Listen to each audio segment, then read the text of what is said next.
sempurna dalam kebaikannya. Kita memohon pertolongan hanya kepada Allah Subhanahu wa Ta'ala. Kita memohon ampun hanya kepada Allah Subhanahu wa Ta'ala. Asyhadu an la ilaha illallah wa asyhadu anna Muhammadan abduhu wa rasuluhu la nabiyya ba'dah, amma ba'd. Ibu-ibu sekalian, para jamaah sekalian, ukhti akhi fillah, ini alhamdulillah pertemuan yang kedua kita. Pertemuan yang lalu kita memberikan pengantar tentang pentingnya seseorang itu belajar, karena belajar inilah kunci untuk mendapatkan kebahagiaan kita di dunia dan di akhirat. Hari ini kita masuk di pokok bahasan utama kita, yaitu bahasan tentang masalah tauhid. Sebelum kita masuk, tentu kita ingin menjelaskan dulu apa itu tauhid. Jadi bahasan kita ini dari kitab namanya kitab tauhid, buku namanya buku tauhid, alladzi huwa haqqullah 'alal ibad. Tauhid ini adalah hak Allah atas hambanya, kewajiban hamba kepada Allah Subhanahu wa Ta'ala. Sebelum kita masuk di bab yang pertama ini, kita perlu menjelaskan dulu tentang apa itu tauhid. Saya ingin memberikan sedikit ilustrasi ibu-ibu, bapak-bapak sekalian.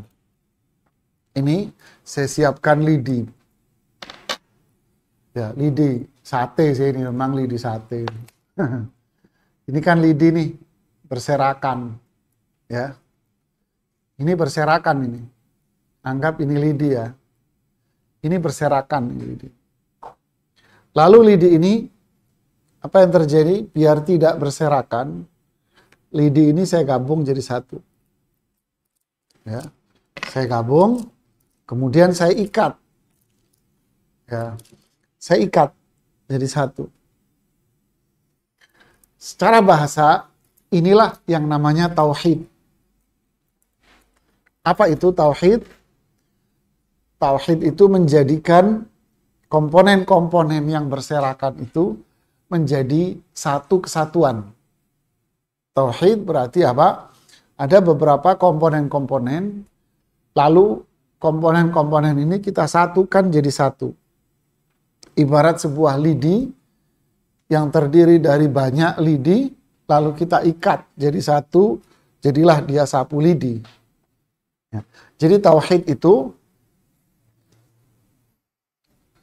At-Tauhid, ya, tulisan bahasa Arabnya begini, At-Tauhid. Ini dalam bahasa Arab berasal dari kata wahada. Ya, yuwahidu, ini susunan kata dalam bahasa Arab. Yuwahidu tauhid. Nah, begini. Ini asli katanya wahid. Wahid itu apa? Satu. Jadi kalau tauhid ini artinya menyatukan. Jadi ya, menyatukan sesuatu. Menyatukan sesuatu. Ini tauhid. Seperti yang saya contohkan tadi itu. Lidi ada beberapa, ya, lalu kita satukan jadi satu lidi itu dengan sebuah ikatan, ya, sebuah ikatan. Makanya ada istilah lagi namanya akidah, ya, tulisan nih akidah. Ada istilah akidah. Akidah ini berasal dari kata akad.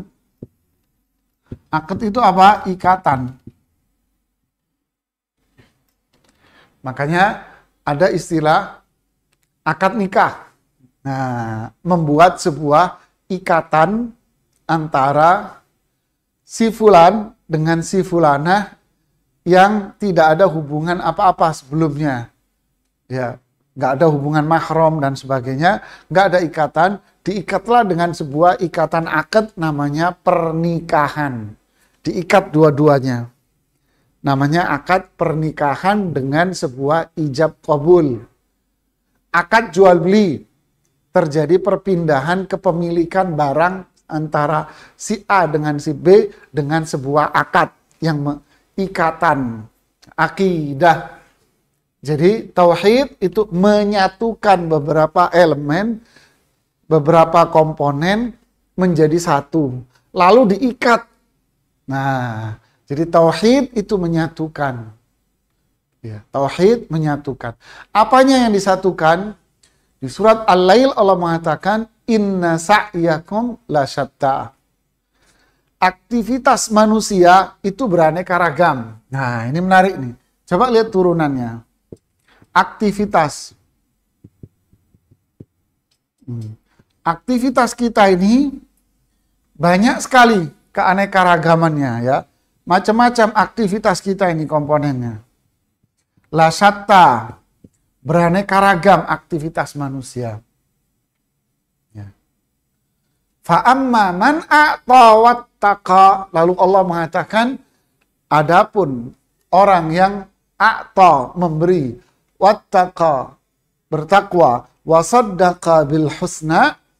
Nah, lalu dia percaya kepada yang terbaik, yaitu la ilaha illallah, tidak ada sesembahan yang benar, barulah dia akan mendapatkan hasilnya yang baik. Fasanuyassiruhu lil yusra, kami mudahkan dia menuju surga. Jadi aktivitas yang banyak ini diikat. Diikat semuanya menjadi sebuah ikatan. Ikatannya apa? Lillah. Karena Allah. Ini ikatannya.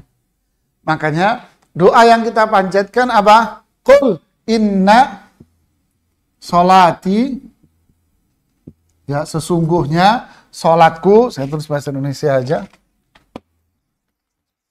Ya, sesungguhnya apa? Solatku, sembelihanku, sembelihanku, hidupku, wafatku. Semua ini untuk siapa? Lillah, untuk Allah. Ya. Coba kaitannya dengan arti secara bahasa tadi. Menyatukan sesuatu. Salat kita, sembelihan kita, hidup kita ini kan mulai bangun tidur sampai tidur lagi, bangun lagi, tidur lagi. Wafat kita, semua untuk siapa? Untuk Allah. Inilah bentuk penyatuannya. Ya, ini bentuk penyatuannya. Ini hakikat dari namanya tauhid. Makanya para ulama mengatakan tauhid itu secara istilah apa? Ya.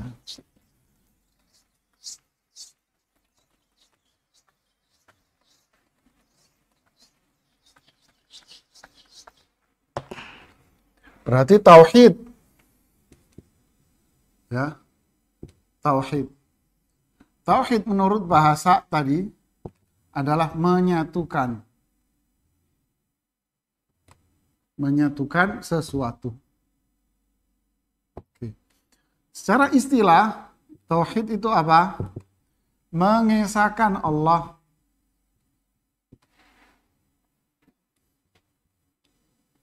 Mengesahkan Allah dalam ibadah.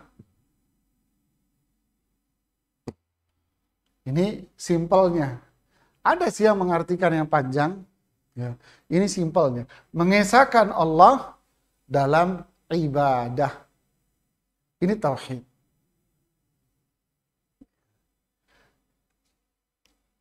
Tauhid ini artinya seperti gambaran tadi kita ya.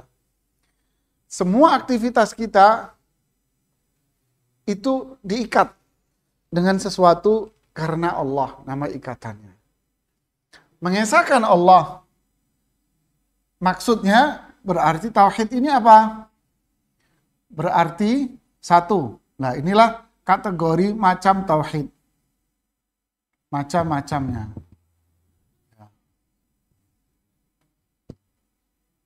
Mengesahkan Allah berkaitan dengan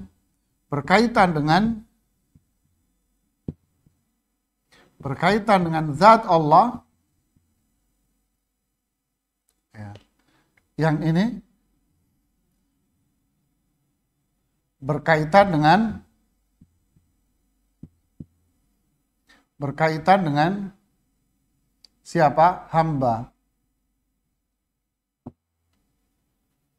Berkaitan dengan Allah berarti apa?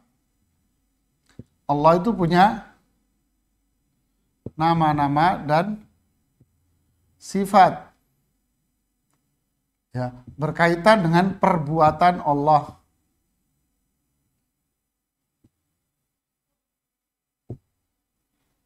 Oke, sampai di sini dulu. Tauhid berarti kita meyakini Allah itu punya nama-nama dan sifat-sifatnya. Apa itu? Yang kita sebut dengan istilah Asmaul Husna. Ya. Mentauhidkan Allah dalam kaitan dengan zat Allah. Bahwa Allah punya nama-nama. Allah punya sifat-sifat yang sempurna dalam kebaikannya.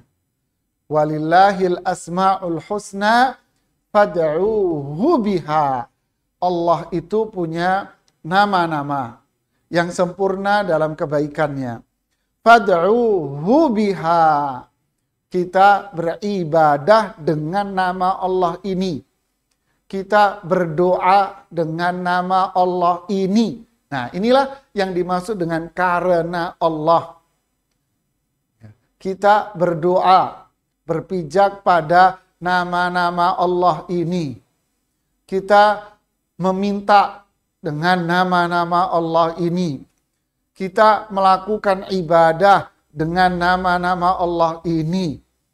Untuk itu, pijakan utamanya apa? Kita membenarkan. Nah, ini.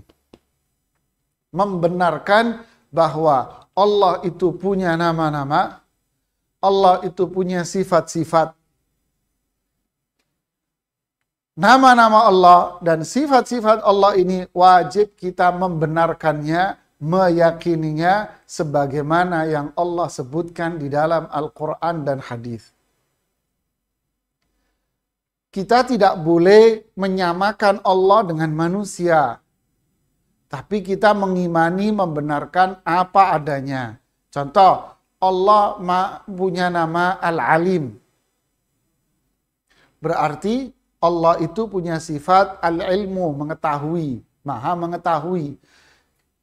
Allah punya sifat mendengar. Allah punya sifat melihat. Allah punya sifat tinggi di atas arsy. Allah pengasih, penyayang, dan seterusnya. Kita membenarkan, mengimani apa adanya, sebagaimana yang Allah katakan, firmankan di dalam Al-Quran ini. Tanpa kita ngotak-ngatik dengan akal kita. Kalau Allah mendengar berarti Allah punya kuping. Kupingnya Allah seperti apa? Ada berapa telinganya Allah? Berarti sama dong dengan manusia. Tidak boleh logika, imajinasi ini berkembang ketika kita bicara tentang zat Allah ini. Ya, tidak boleh imajinasi kita di sini berselancar di sini. Kita cukup mengimani Allah mendengar, titik di situ. Kenapa? Laisa kamitslihi syai'un. Ya, tidak ada sesuatu pun yang sama dengan Allah Subhanahu wa taala. Tidak ada yang sama dengan Allah. Kita mengimani Allah mendengar. Bagaimana Allah mendengar? Nggak tahu, sesuai dengan keagungan dan kebesarannya. Untuk itu, saya hanya berdoa kepada zat yang mendengar doa saya. Untuk itu, saya akan berbuat untuk zat yang melihat semua apa yang saya perbuat. Allah punya nama Ar-Razzaq, yang sifatnya ada rezeki. Untuk itu saya meminta rezeki hanya kepada Allah.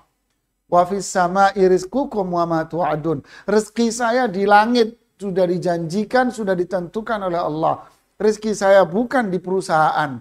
Rezeki saya bukan di kantor. Rezeki saya bukan di si fulan. Tidak. Rezeki saya hanya di tangan Allah. Saya manusia hanya punya kewajiban untuk berusaha. Saya meminta rezeki dan menyerahkan semua kebutuhan saya dunia hanya sama Allah. Karena Allah sempurna dalam nama-nama dan kebaikannya. Ini adalah tauhid. Ini dahsyat, ini power, kekuatan yang luar biasa bagi seorang muslim. Inilah tauhid yang berkaitan dengan zat Allah. Ya, berkaitan dengan perbuatan Allah. Perbuatan ini apa contohnya? Mencipta, mengatur, berkuasa. Inilah perbuatan Allah. Allah mencipta. Apa yang ada di alam ini, Allah yang menciptakan. Kita mampu melihat atau kita tak mampu melihatnya. Binatang yang sangat kecil, tetap mampu melihat. Allah yang menciptakan. Lalu Allah mengatur semua apa yang Allah ciptakan ini. Diatur semuanya. Allah kasih rezeki, Allah kasih nikmat, Allah kasih kebaikan, Allah berikan kesehatan, Allah berikan berbagai macam, Allah sudah atur untuk kehidupan manusia. Allah yang berkuasa di alam semesta ini. Inilah perbuatan Allah. Ini perbuatan Allah. Berarti apa? Ya, disinilah hal yang menarik ibu-ibu, yang perlu kita yakini. Apa itu?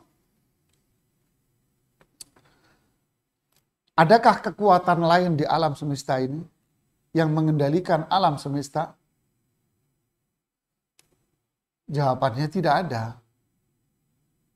Tidak ada kekuatan apapun di alam ini. Yang punya kekuatan hanyalah Allah Subhanahu wa Ta'ala. Contoh, biasanya orang Jawa kalau mau nikah, dia nyari hari baik. Ayo kita cari hitung-hitung hari baik. Dari mana? Dari kelahiran dia. Ya. Dari kelahiran dia. Mau bisnis, dibuat perhitungan dagang dulu. Lokasinya di mana? Bulannya di mana? Ini di mana? Ini di mana? Ini ada kekuatan positif nggak di sini? Atau malah justru ada mengandung unsur kekuatan negatif? Ya. Dan berbagai macam tradisi dan keyakinan masyarakat. Berarti mereka meyakini di alam semesta ini ada selain dari Allah yang mencipta dan mengatur dan berkuasa di alam semesta. Berarti ini apa? Berarti ini bukan orang beriman. Rusak iman kita. Ya, tauhid kita rusak, jemaah. Tauhid kita akan benar kalau kita mengatakan di alam ini yang berkuasa, yang mengatur hanyalah Allah, nggak ada yang lain. Inilah namanya tauhid. Luar biasa. Ya. Jadi tauhid, komponen pertama, tauhid berkaitan dengan zat Allah, yaitu beriman bahwasanya Allah Subhanahu wa Ta'ala punya nama-nama dan sifat-sifat yang sempurna. Sehingga kita harus memahami apapun yang kita perbuat harus karena Allah, karena dialah yang memiliki nama-nama dan sifat yang sempurna. Allah pun berbuat di alam semesta ini. Mencipta, mengatur, berkuasa. Ini perbuatan Allah. Berarti di alam semesta tak ada kekuatan apapun. Tak ada yang bisa mengatur apa yang ada di alam ini. Sampai Rasulullah SAW mengatakan kepada sahabat Ibnu Abbas, wa'lam annal ummata law ijtama'at ala an yanfa'uka bi syai'in lan yanfa'uka illa bi syai'in qad katabahu Allahu lak. Ketahuilah nak, jika umat manusia ini sudah bersekutu, bersepakat, seluruh dunia umpamanya bersepakat, ingin memberikan keuntungan dan manfaat kepada Anda, mereka tak akan bisa berbuat itu sama sekali kecuali sudah ditakdirkan, ditentukan oleh Allah bahwa Anda akan mendapatkan kebaikan itu. Bukan manusia. Wa'lam annal ummata law istama'at ala an yadurruka bisyai'in lan yadurruka illa bisyai'in qad katabahu Allahu 'alaik. Ketahuilah, andai umat manusia sudah bersekutu untuk mencelakai diri Anda, menghancurkan diri Anda, mereka tak akan bisa mencelakai dan melukai diri Anda sama sekali. Kecuali kalaupun Anda terluka, bukan karena mereka, tapi karena ini sesuatu yang sudah ditakdirkan oleh Allah. Allah yang berkuasa, Allah yang berbuat. Kita yakini semua ini adalah Allah yang melakukan apa yang ada di alam semesta ini. Untuk itu muncullah tauhid yang berkaitan dengan apa? Perbuatan manusia. Yang ini berkaitan dengan perbuatan manusia. Apa itu? Kita tidak beribadah kecuali hanya kepada Allah. Inilah ibu namanya iyyaka na'budu wa iyyaka nasta'in. Ini yang kita baca di Al-Fatihah. Iyyaka na'budu wa iyyaka nasta'in. Hanya kepadamu ya Allah saya tunjukkan kepatuhan, ketaatan saya, kehinaan saya hanya kepada Allah. Wa iyyaka nasta'in, hanya kepadamu saya bersandar. Saya serahkan semuanya sama Engkau ya Allah. Sudah. Makanya ini adalah kunci manusia hidup bahagia. Inilah tauhid. Ini tauhid jemaah. Dahulu di zaman Nabi Nuh, mereka itu percaya bahwa Allah melakukan ini. Ya, mereka percaya Allah yang menciptakan, Allah yang ngatur, Allah yang berkuasa. Percaya mereka. Abu Jahal, uniknya cerita tentang Abu Jahal. Abu Jahal, Abu Lahab, simbol dari kekufuran. Kalau ditanya, siapa yang menciptakan langit dan bumi? Mereka jawab, Allah. Tapi realitanya, apa yang terjadi? Realitanya adalah mereka penyembah berhala. Uniknya, ketika terjadi perang Badar di tahun kedua, perjalanan dari Makkah ke Madinah, hendak menyerang Rasulullah SAW dengan para sahabatnya. Di tengah jalan, Abu Jahal itu berdoa. Ya Allah, lihat doanya, ini Abu Jahal. Ya Allah, berilah kemenangan kepada kami. Hancurkan Muhammad dengan orang-orang yang memutus silaturahmi kepada saya. Lihat, yang doa siapa? Abu Jahal. Doanya sama siapa? Sama Allah. Berarti Abu Jahal itu tahu bahwasannya Allah itu yang berkuasa di alam. Tapi realita yang terjadi justru dia menjadi penyembah berhala. Fir'aun ngaku dirinya Tuhan. Tapi yang terjadi apa? Wastaiqonatha anfusuhum zulman wa uluwa. Sebetulnya di dalam hatinya Fir'aun itu yakin Allah yang menciptakan, yang menjadi Tuhan mencipta alam. Tapi dianya sombong dan tak mau.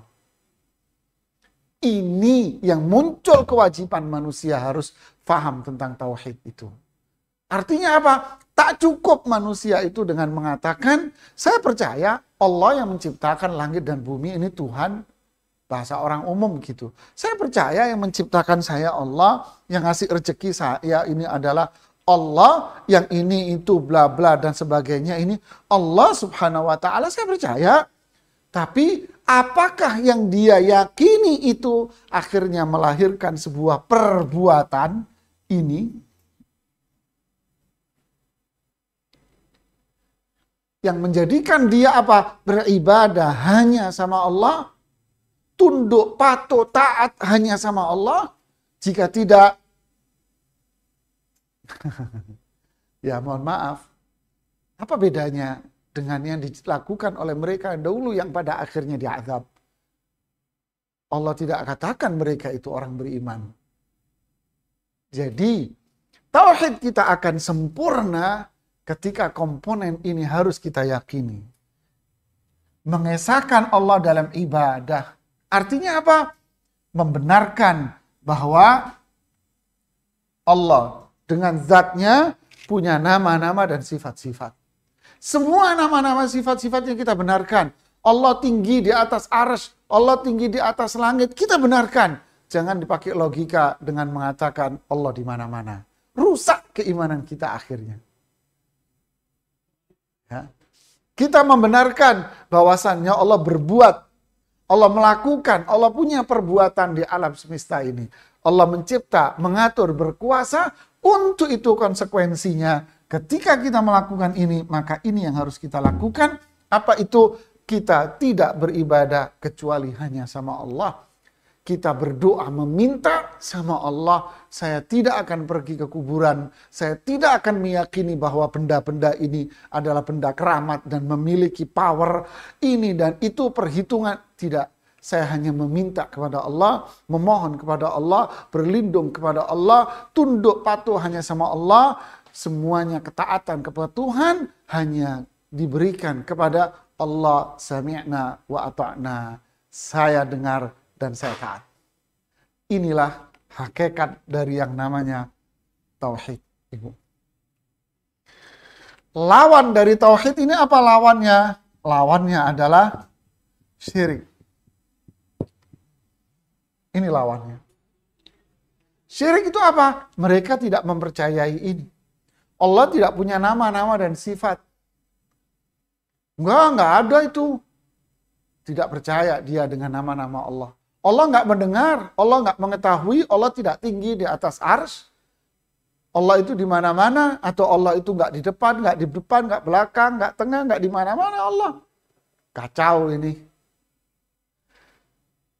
Mengatur, berkuasa. Oh tidak, dunia barat mengatakan apa? Masa depan Anda di tangan Anda. Motivator barat mengatakan, motivator kafir ini mengatakan apa? Masa depan Anda di tangan Anda. Ayo, bangun masa depan Anda di tangan Anda. Ini kufur, Ibu. Bahaya, jamaah. Masa depan kita bukan di tangan kita. Masa depan kita di tangan Allah. Manusia hanya berusaha dan berdoa. Ini bahasa orang Islam yang beriman. Kemudian kenapa? Karena ini kita harus tunduk patuh taat sama Allah saja. Inilah hakikat sebuah tauhid. Kita mulai dengan menyebutkan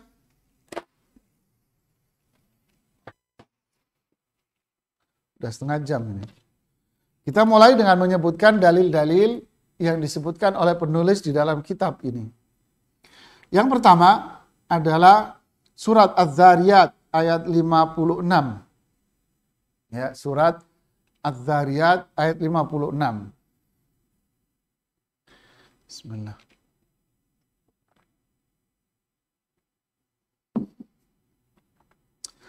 Wa ma khalaqtul jinna wal insa illa liya'budun. Lihat. Wa ma nafi, meniadakan. Ma nafi, meniadakan.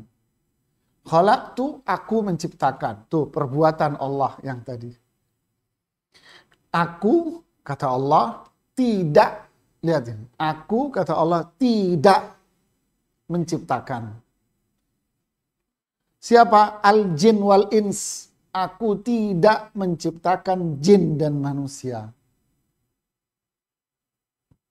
Illa liya'budun. Kecuali untuk ibadah. Berarti apa? Berarti Allah menciptakan jin dan manusia untuk ibadah.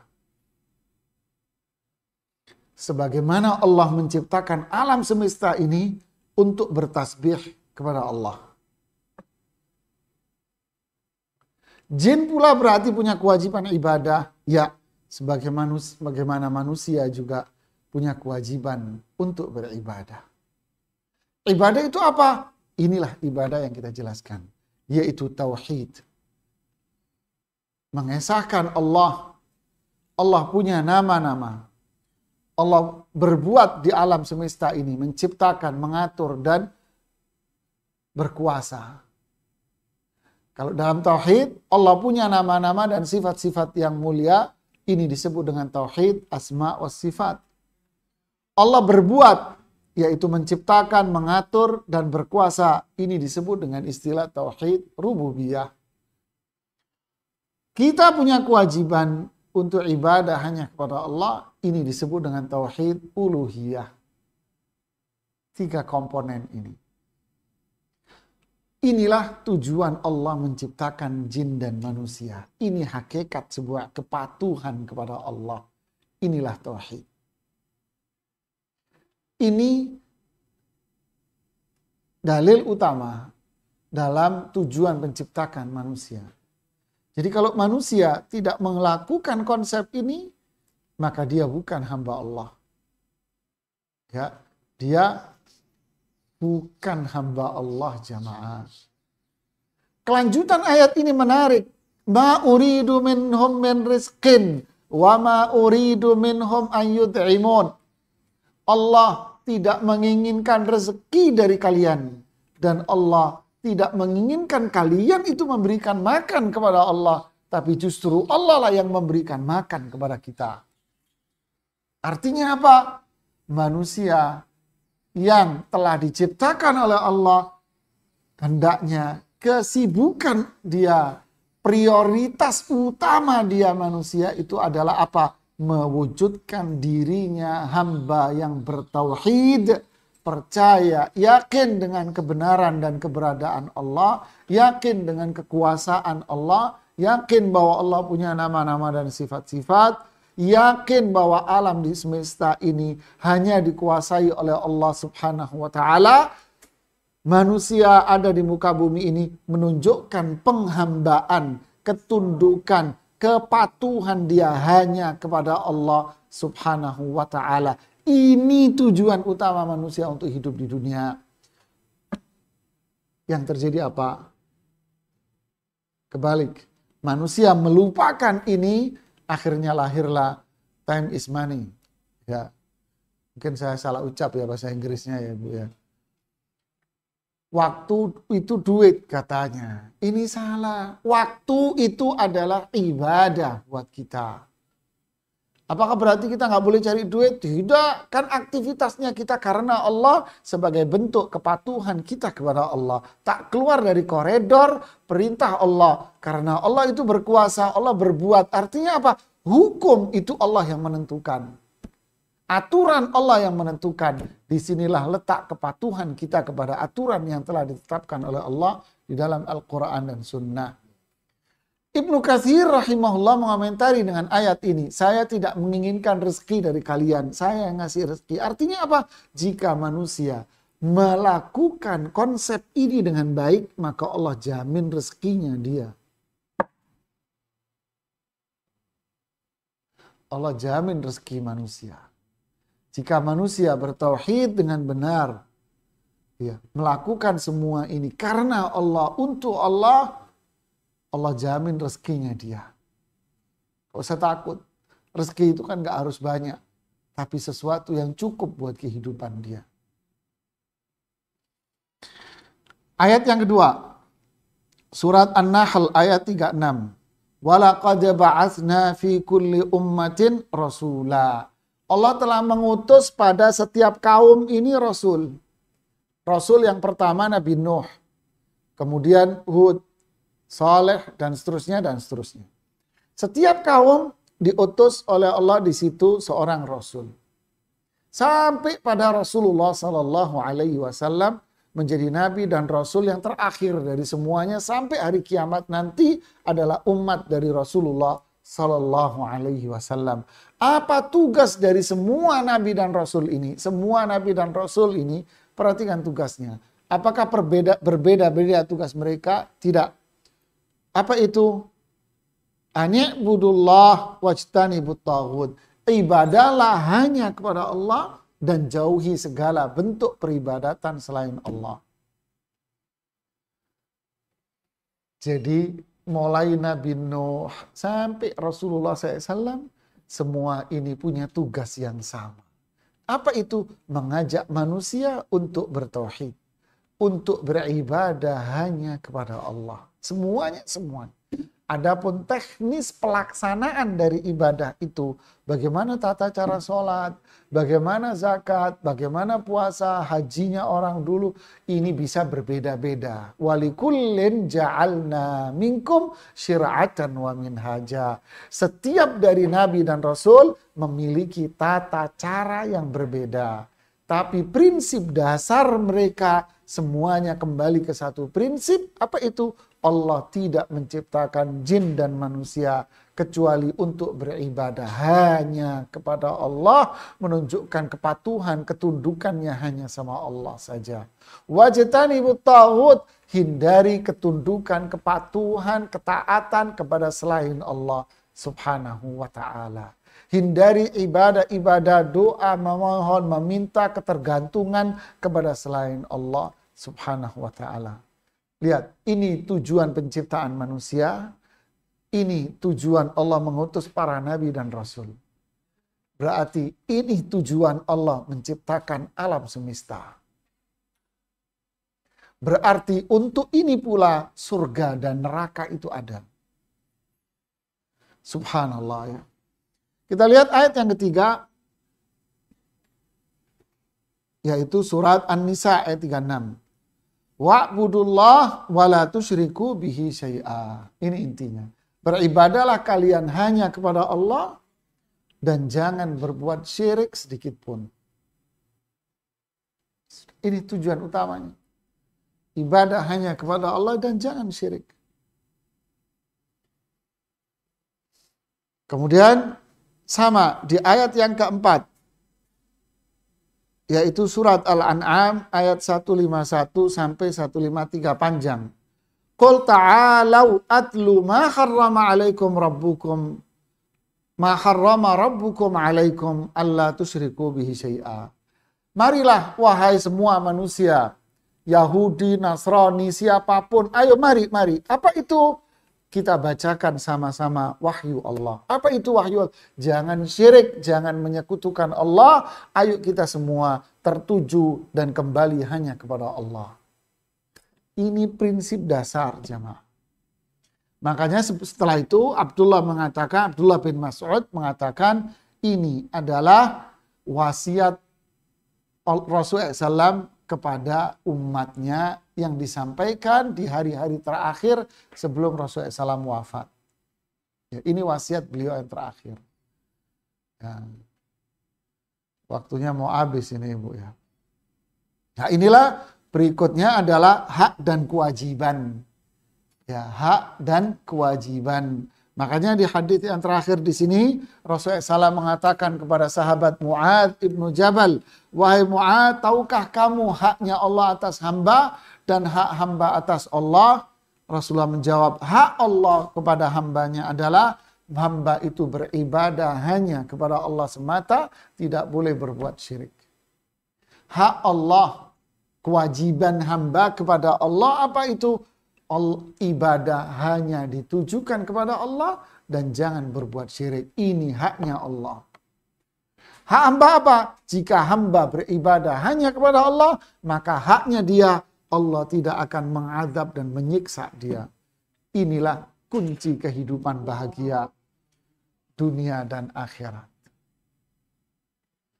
Inilah hakikat tauhid. Berarti kesimpulannya apa? Tauhid adalah kita beribadah hanya sama Allah semata. Kita beraktivitas hanya kepada Allah, hanya karena Allah. Aktivitas apapun, niat kita hanya kepada Allah. Kepatuhan kita hanya kepada Allah. Ketaatan kita hanya kepada Allah. Ketundukan kita hanya kepada Allah Subhanahu wa ta'ala. Jadi, kalau kita berdoa, meminta, memanjatkan kepada Allah, bersandar masa depan manusia, nanti masa depan saya gimana, nanti anak saya gimana, nanti sekolah anak saya, kuliah anak saya nanti gimana. Mereka dunia barat, orang yang gak punya pijakan, gak punya prinsip, akhirnya semua kembali kepada materi. Jaminan hidup diserahkan kepada materi, jaminan materi. Ini diserahkan kepada materi. Kalau kita enggak, kita serahkan sama Allah sambil manusia berusaha untuk mendapatkan manfaat yang terbaik. Tapi kita serahkan semua hanya kepada Allah. Itulah yang namanya doa, harapan, keinginan, memanjatkan, berlindung dari hal yang buruk hanya kepada Allah. Kepatuhan, ketaatan kita hanya kepada hukum Allah Subhanahu wa ta'ala yang ada di dalam Al-Quran. Apapun yang Allah firmankan, kita mengatakan sami'na wa ata'na, saya dengar, saya taat. Kita mengimani bahwasannya Allah itu ada. Allah itu ada. Kita beriman bahwasannya Allah itu sempurna dalam sifat-sifatnya. Karena Allah punya nama dan sifat. Kita membenarkan nama-nama Allah dan sifat-sifat Allah itu. Tanpa membuang, tanpa mengimajinasikan nama-nama itu dengan pikiran kita. Karena kita meyakini bahwa Allah tidak akan sama dengan makhluknya. Tapi dalam waktu yang sama, saya percaya Allah itu punya nama-nama dan sifat-sifat yang mulia seperti yang digambarkan di dalam Al-Quran dan digambarkan, dijelaskan dalam hadis Nabi, tanpa kita menyamakan Allah dengan para makhluknya. Inilah hakikat dari tauhid kepada Allah Subhanahu wa ta'ala. Wallahu a'lam bishawab. Ya, saya serahkan kepada ibu-ibu. Silahkan kalau ada yang mau bertanya. Alhamdulillah, jazakumullah khairan Ustaz. Teman-teman sekalian, sesi tanya jawab. Silakan bila sudah ada yang punya pertanyaan secara langsung dikemukakan di sini, atau bila tidak bisa dikemukakan secara langsung dapat ditulis di website atau di WhatsApp. Contohnya sudah ada.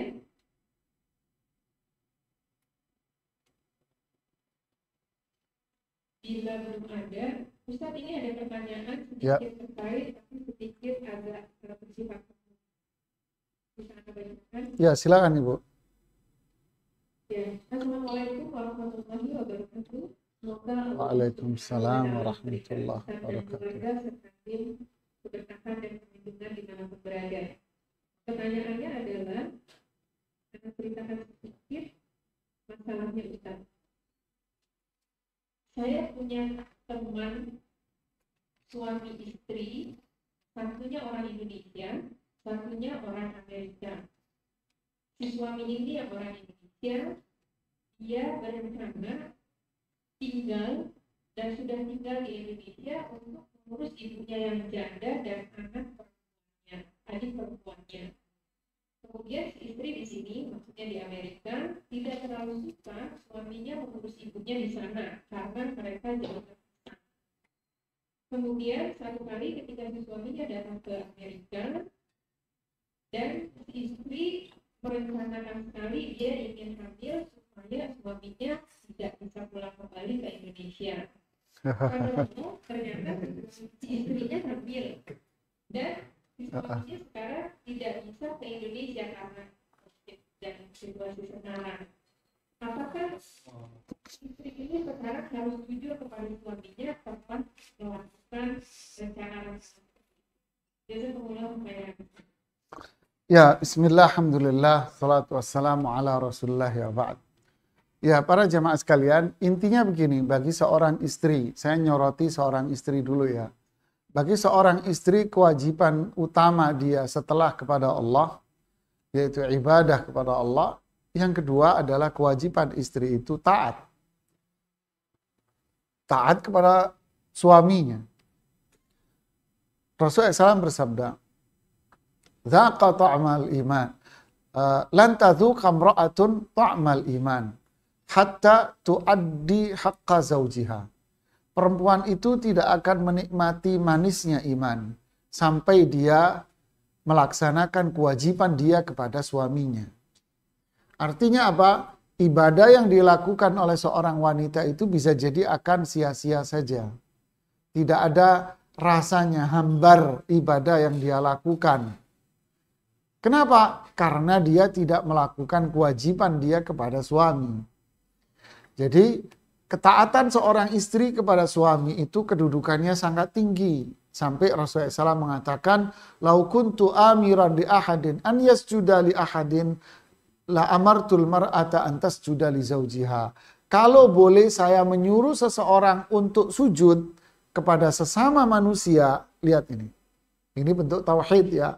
Kalau boleh saya suruh manusia itu sujud kepada sama manusia, saya akan suruh istri itu sujud sama suaminya. Tentu ini nggak boleh, tetapi ini memberikan gambaran begitu besar kedudukan suami di mata Allah. Yaitu harus ditaati, seorang istri harus ditaati. Laukanat bihi jurhun, falahisatha ma'adda haqqa zaujiha. Andai, mohon maaf. Andai suaminya itu memiliki luka-luka, borok istilah kita, ya, yang luka-luka yang sudah bernanah, mohon maaf ya. Lalu si istrinya datang menjilati nanah itu, ini mohon maaf ya. Ini perumpamaan. Perempuan ini, istri ini belum dikatakan sebagai perempuan yang melakukan kewajiban dia kepada suaminya. Sampai seperti itu, andai. Jadi kasus yang dicontohkan itu tidak mencerminkan seorang wanita solihah. Ya. Justru perempuan yang seperti ini bangga punya suami yang berbakti sama ibunya. Inilah bedanya Islam dengan apa yang ada dalam kehidupan dunia barat. Ya. Justru kita sebagai istri bangga punya suami yang berbakti sama ibunya. Kita sebagai istri bangga punya suami yang memperhatikan saudara-saudaranya. Bangga. Sebagaimana seorang suami bangga dengan istrinya yang taat. Bangga dengan istrinya yang berbakti kepada ibunya. Berbakti kepada ayahnya. Dia berbuat baik kepada saudara-saudaranya. Kita bangga dengan ini seharusnya. Kemudian kedua, seharusnya malah didukung, bukan malah dihalangi. Menghalangi perbuatan baik ini bukan sifat orang beriman. Ya, bukan sifat orang beriman itu menghalangi orang berbuat baik. Justru yang dihalangi itu berbuat jelek yang harus dinasehati. Justru yang terjadi pada perempuan ini, dia harus meminta maaf kepada suaminya karena punya rencana yang jahat. Rencana yang buruk.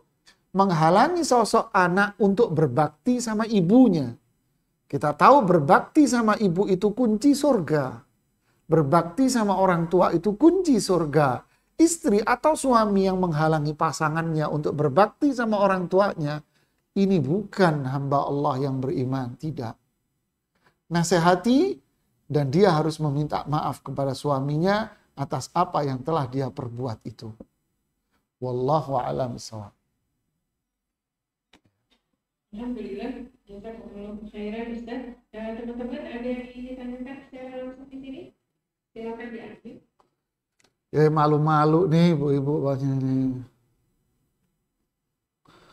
Biasanya karena Ustaz background-nya sedang sibuk dengan anak. Jadi biasanya suka ditulis di grup Ustaz. Ya. Ya alhamdulillah ini ada satu lagi Ustaz. Ya. Ya. Ilustrasinya juga agak panjang. Boleh. Mengenai keyakinan. Assalamualaikum warahmatullahi wabarakatuh. Semoga Ustaz dan keluarga serta tim diberikan keberkahan. Amin, amin. Allahumma amin. Saya ingin bertanya,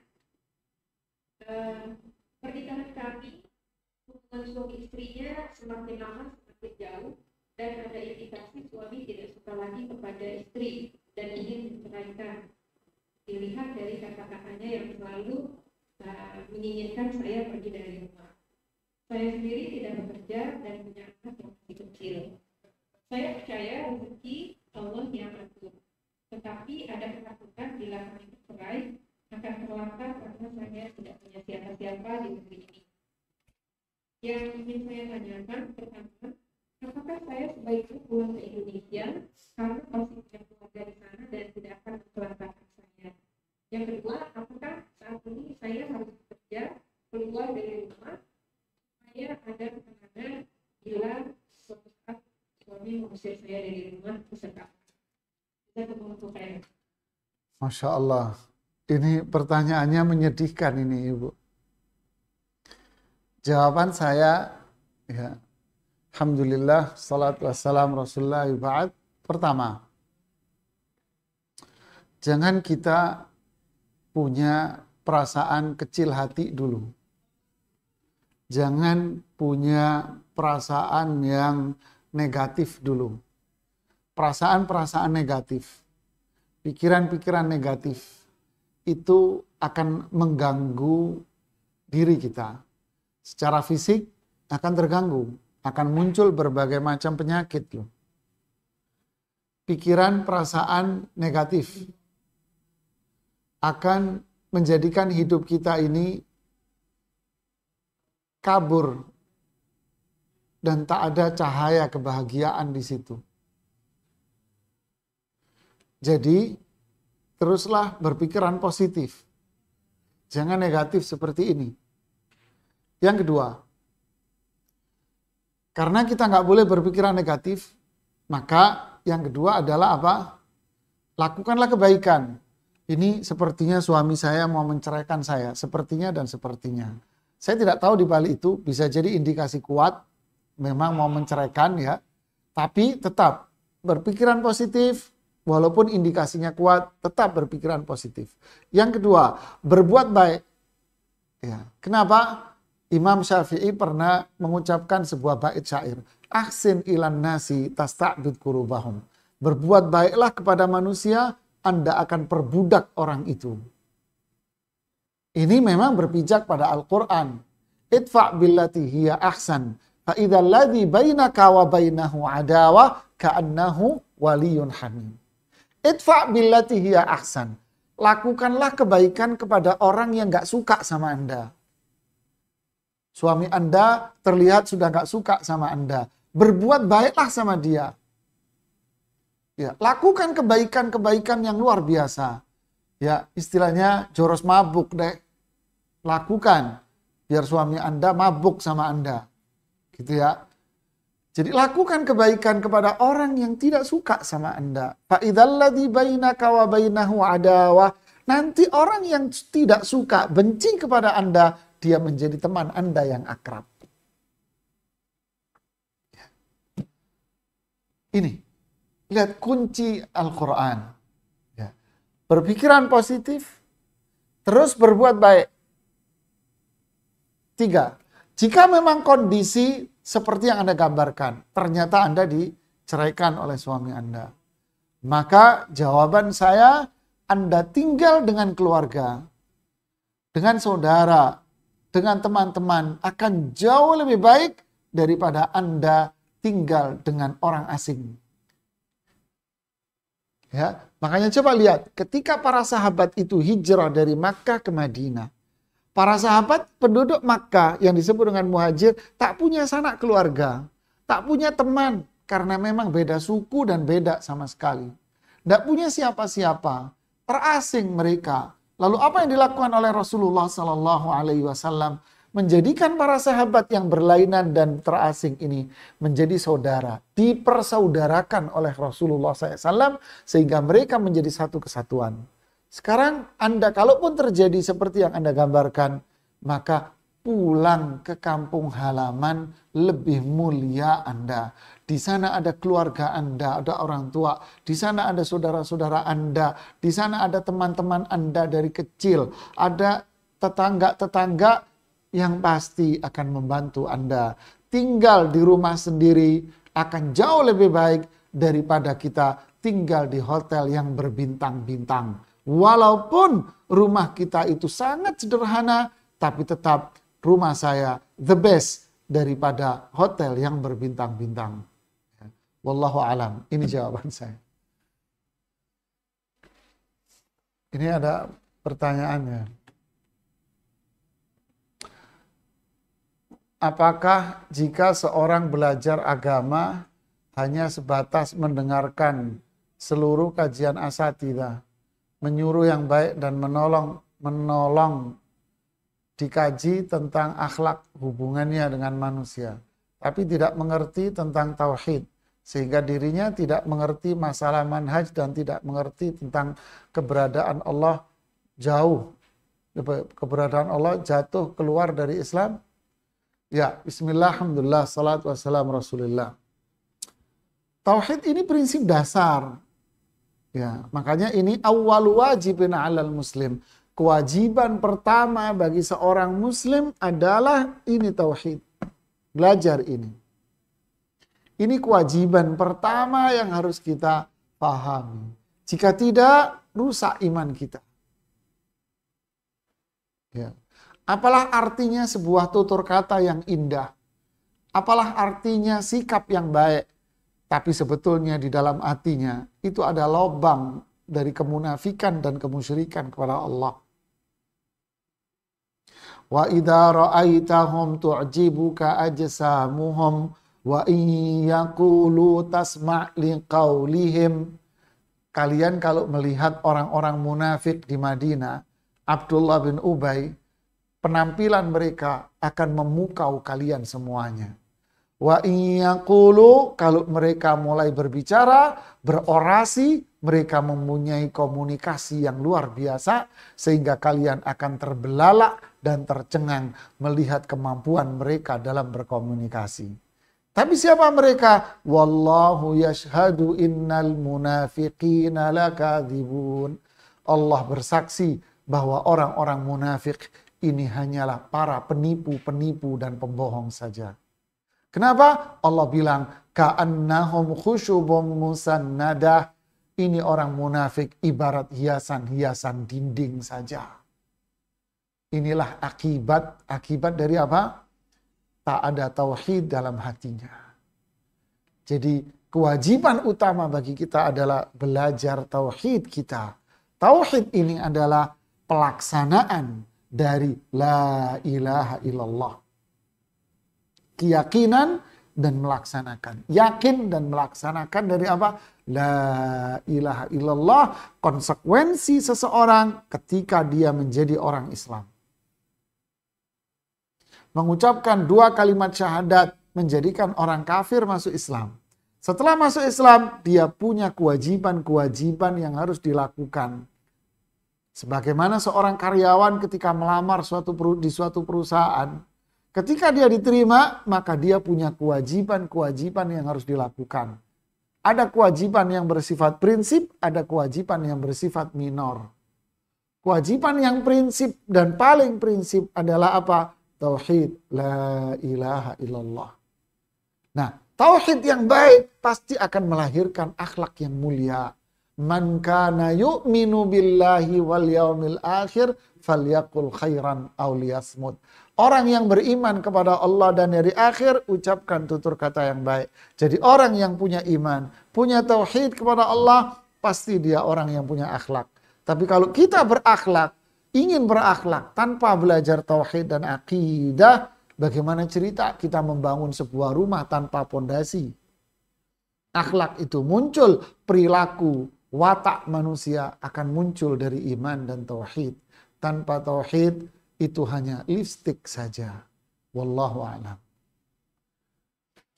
Ustadz, apakah makna akidah secara istilah syariah? Akidah itu tadi ikatan yang saya jelaskan. Secara istilah apa? Keyakinan.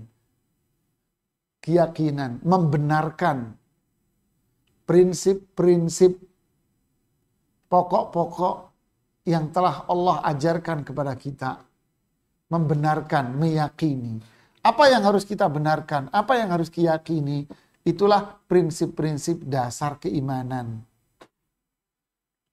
Jadi akidah itu apa? Membenarkan, meyakini prinsip-prinsip dasar keislaman. Apa itu? Rukun iman yang ke-6 itu. Ya, rukun iman yang ke-6. Inilah namanya akidah. Kalau semakin kuat seseorang mempelajari, semakin rajin akan menjadi sebuah ikatan yang tambah kuat, tambah kuat, tambah kuat. Makanya disebut di dalam Al-Quran sebagai apa? Al-urwatul wuthqa.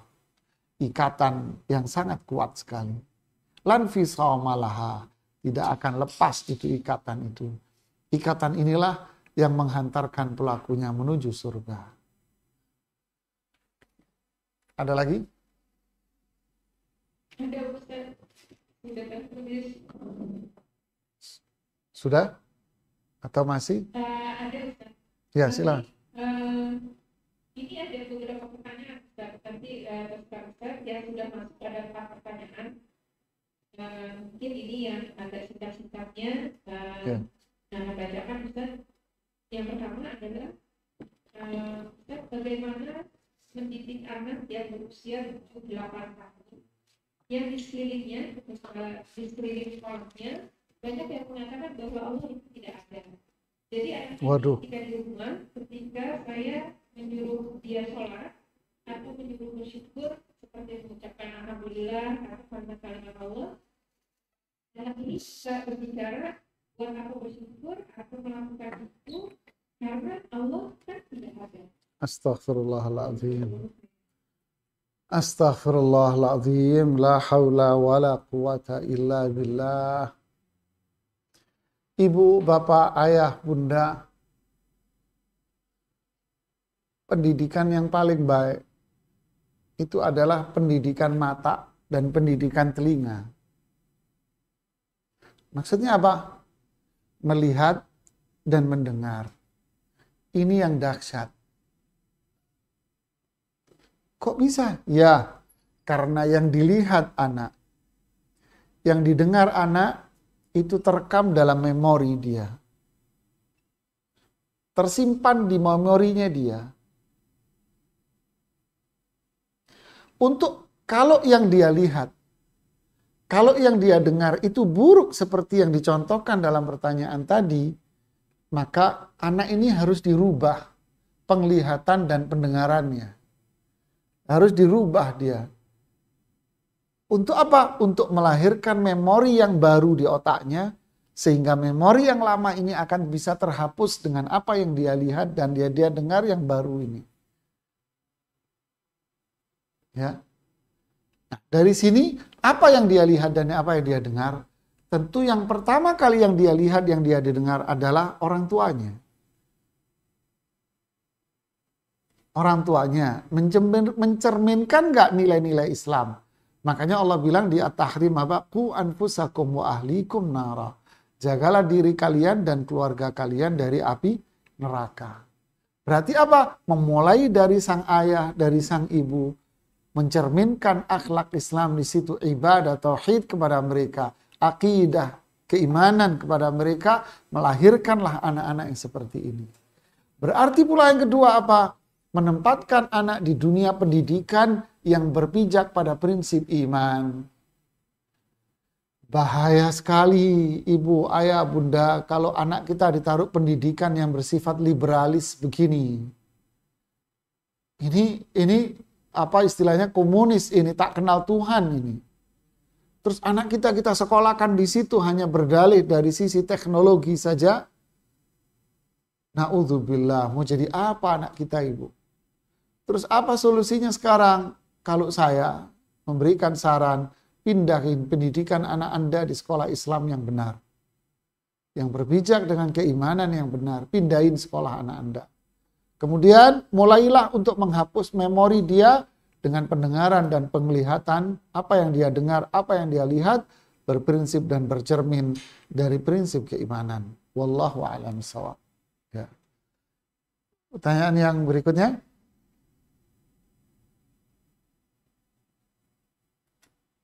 Ya Ustaz. Assalamualaikum warahmatullahi wabarakatuh. Waalaikumsalam. Saya ingin bertanya tentang keyakinan terhadap rezeki yang Allah berikan kepada makhluknya. Ini berkaitan dengan life insurance. Seorang suami melakukan atau membuka program life insurance dengan tujuan bahwa kalau dia meninggal nanti ada sesuatu yang bisa ditinggalkan untuk menjaga anak istrinya berupa harta, berupa uang yang dari life insurance tersebut. Mohon pencerahan dari Ustaz apa yang harus dilakukan dengan program ini. Mohon maaf Ibu, biar persepsinya sama. Apa yang dia maksud dengan life insurance ini? Life insurance ini biasanya dia bayar premi, jadi untuk sepanjang hidup. Jadi kalau nanti suaminya meninggal, itu ada premi yang dibayarkan kepada keluarga. Asuransi ya? Iya, asuransi. Oke, ya. Asuransi jiwa, Ustaz. Asuransi jiwa ya, oke. Ya, bismillah, alhamdulillah, salatu wassalamu rasulullah ya ba'd. Bicara tentang rezeki, Ibu. Jawabnya sederhana sih. Allah mengatakan demikian, wa ma min dabbatin fil ardi illa 'alallahi rizquha. Tidak ada satu binatang melata pun di muka bumi ini pasti ada rezekinya. Lihat kalimatnya, tidak ada binatang melata. Maksudnya apa? Contoh semut. Enggak ada semut pun yang ada di muka bumi ini, pasti semut itu dijamin rezekinya sama Allah. Pasti dijamin rezekinya sama Allah. Tidak ada satu burung pun pasti rezekinya dijamin sama Allah. Sekarang manusia penyakitnya apa? Nggak percaya sama rezeki yang datang dari Allah. Lau annakum tatawakkaluna 'ala Allah, andai kalian itu berserah diri hanya kepada Allah, Allah kasih rezeki kalian sebagaimana Allah kasih rezeki burung itu. Pagi-pagi perutnya kosong, dia pulang sore hari perutnya sudah kenyang. Ini yang harus kita yakin. Rezeki saya di tangan Allah, bukan di tangan perusahaan, bukan di tangan siapapun. Allah yang jamin rezeki saya. Semut aja dikasih, manusia lebih mulia dari semut. Manusia jauh lebih mulia dari semut. Semut bisa hidup, masa saya nggak dikasih rezeki sama Allah? Kalau manusia nggak punya pikiran ini, berarti dia lebih rendah daripada semut. Ibu. Yakini ini prinsip ini. Yang kedua, manusia punya usaha. Silakan usaha investasi. Anda punya usaha untuk investasi ini, agar anak-anak nanti bisa mengambil manfaat. Boleh, silakan boleh. Yang ketiga, jangan melakukan hal-hal yang dilarang dalam syariat Islam berdalih untuk jaminan hidup masyarakat, untuk jaminan hidup nanti. Tidak boleh.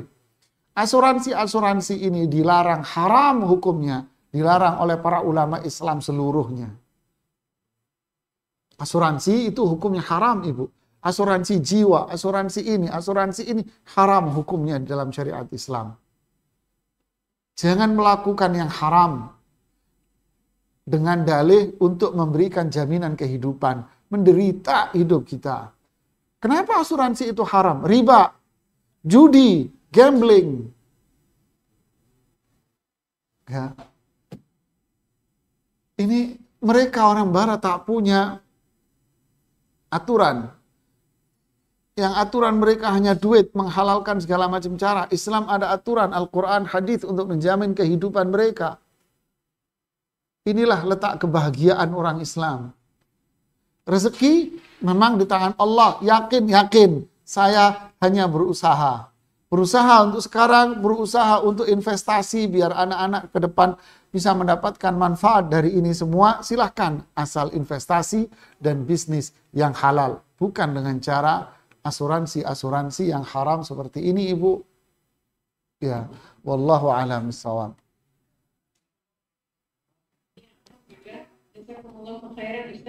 Ustaz, ini ada pertanyaan di WhatsApp group. Pertanyaannya adalah, Assalamualaikum warahmatullahi wabarakatuh. Ustaz izin bertanya, bagaimana cara menyikapi keberadaan perbedaan kultur budaya, di mana di antara pasangan suami istri, suami hobinya musik, sementara sang istri lebih condong untuk mengajak mempergunakan waktunya, mempersiapkan diri untuk Allah. Hanya dengan waktu yang tersisa. Tetapi saat diberitahu, suami sangat tersinggung karena merasa suami adalah laki-laki dewasa yang tidak perlu diberitahu, bukan anak kecil lagi. Masya Jadi Allah. apa yang harus saya lakukan? Ya, alhamdulillah wa ba'd. Begini Ibu, yang dimaksud dengan kultur budaya itu apa dulu? Kalau yang dimaksud dengan kultur budaya itu adalah sesuatu yang berkaitan dengan hal-hal yang bersifat boleh-boleh aja, mubah aja.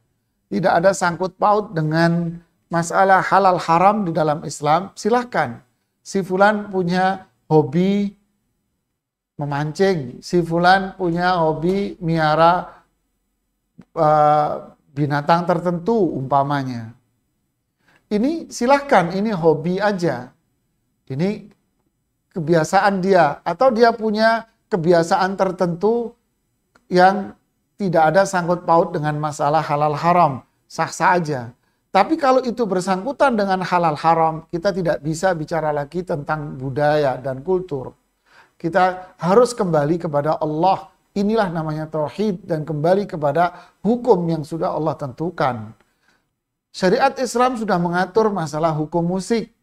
Bagaimana hukumnya penggunaan musik ini ditentukan dan diatur dalam syariat Islam.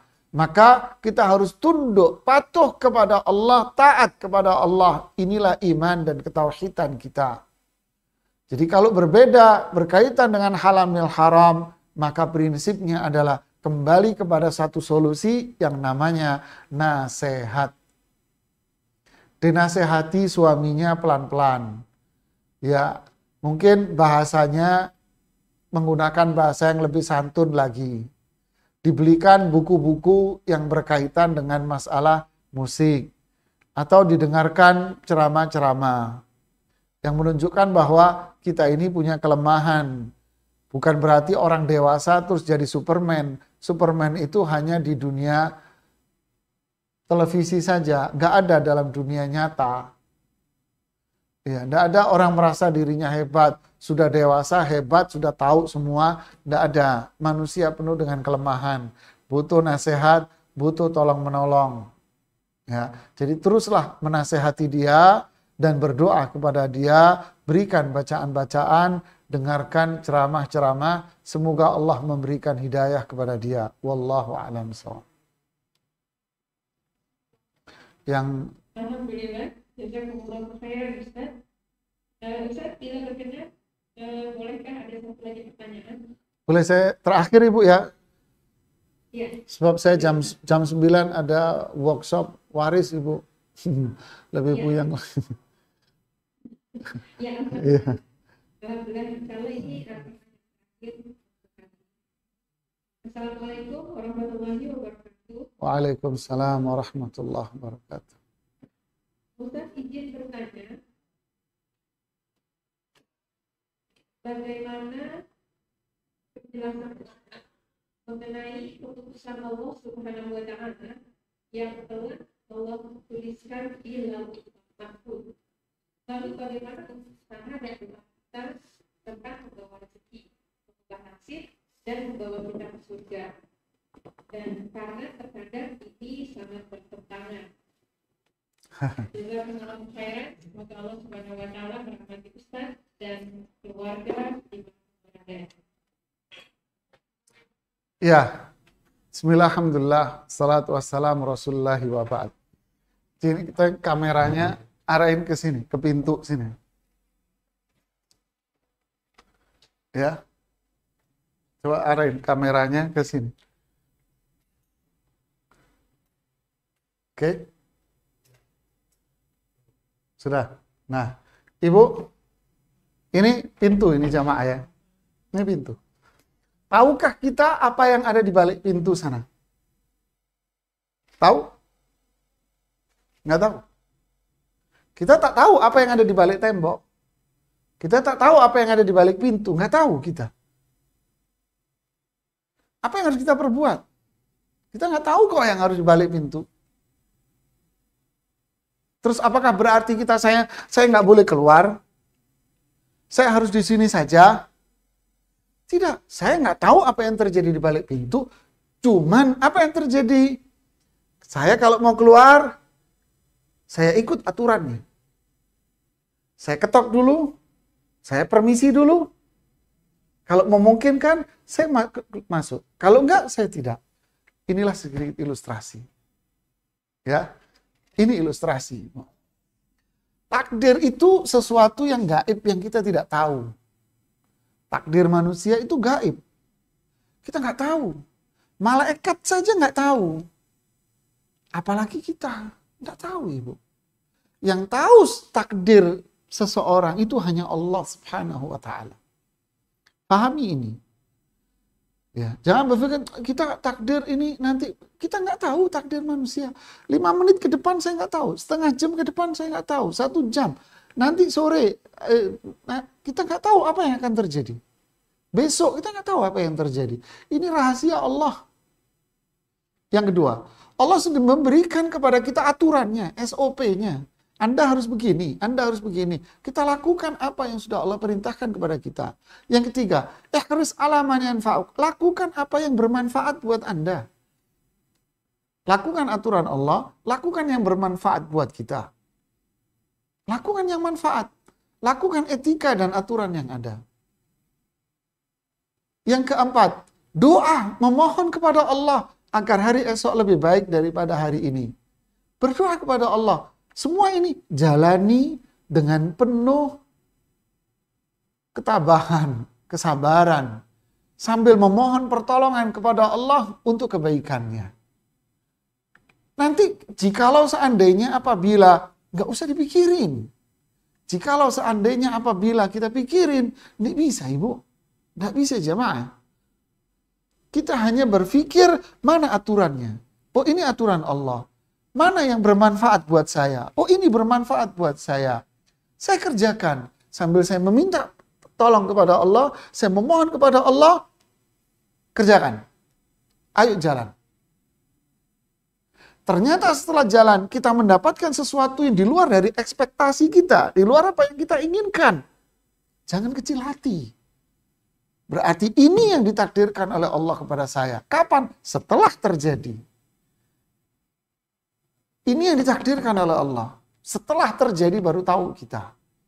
Terus jangan kecil hati. Besok gimana? Besok nggak tahu. Besok saya kerja lagi. Mana aturannya? Mana yang bermanfaat? Saya berdoa kepada Allah. Bismillah, saya tawakal sama Allah. Saya kerjakan. Ini hidup yang berkah. Wallahu a'lam bishawab. Ini yang bisa saya sampaikan. Mohon maaf kepada ibu-ibu semua, para jamaah semua yang tergabung dalam majelis taklim Saum Ukhuwah ini. Semoga bermanfaat buat saya dan mohon maaf atas kekurangan-kekurangan yang ada pada diri saya. Insya Allah kita lanjutkan lagi di bab kedua di kajian kita berikutnya, yaitu Sabtu kedua tentang keutamaan tauhid. Apa manfaat bagi orang yang belajar tauhid? Ya. Subhanakallahumma bihamdik asyhadu an la ilaha illa anta astaghfiruka wa atubu ilaik. Assalamualaikum warahmatullahi wabarakatuh. Waalaikumsalam warahmatullahi wabarakatuh. Masya Allah, tabarakallah, alhamdulillah, jazakumullah khairan Ustaz. Malam ini malam pertama mengkaji kitab tauhid dan rasanya sudah banyak berbagai yang harus kita harus bersihkan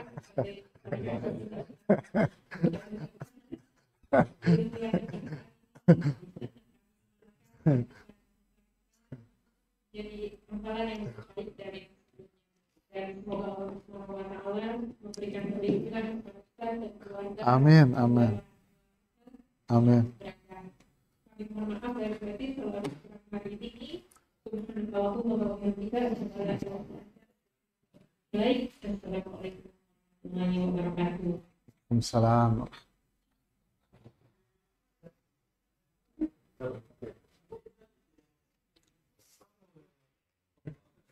Wih, salam Ali. Oh iya, ente minta ya. Lali ya, Ali.